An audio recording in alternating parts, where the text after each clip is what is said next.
Good morning, guys. It's Sarah from K7 Farm, and today we're processing our pork. At least some of it. It's been a process. Over the weekend, we butchered our hogs. Typically, that is something you would want to do in cooler weather, but we decided we're going to go in a different direction with our hogs, and we were going to just butcher what we had and start with new breeding stock next year. And deer season is coming in the fall, and I'm super busy processing deer, so I figured why not just get this out of the way now. So I thought, with all the questions that I had, that I would take you through what we plan on doing with the pork and the different cuts, and show you how we plan to do things.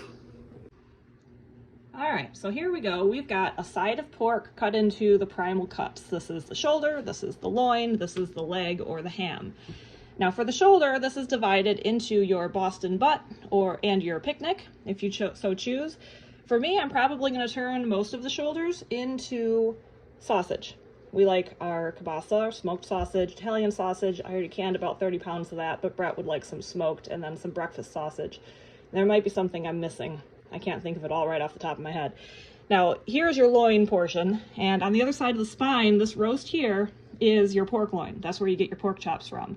We're going to freeze some pork chops. We're also going to make some Canadian bacon out of that. And then, of course, you've got your ribs, you got baby back, you got spare ribs. Those are going to be cut out, and then the belly is turned into glorious bacon, and we will be dry curing and making bacon.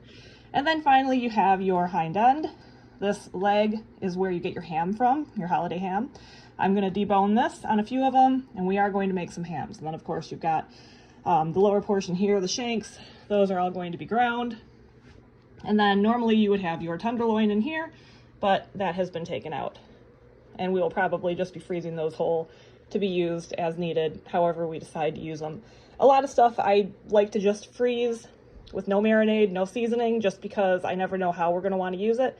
And I would hate to have a whole bunch of pork tenderloins marinated or seasoned for specific use and then decide, oh, well, I'd like to do something else with them, but then I don't have anything plain to be able to do that with. So I freeze everything plain, much like I do with canning. When I can, I like to can everything plain, and we season it when it comes out. All right, here we have the shoulder mostly boned out, and I say mostly because I still have the bone here in the shank. I'm going to take this meat off and add this to the grind pile.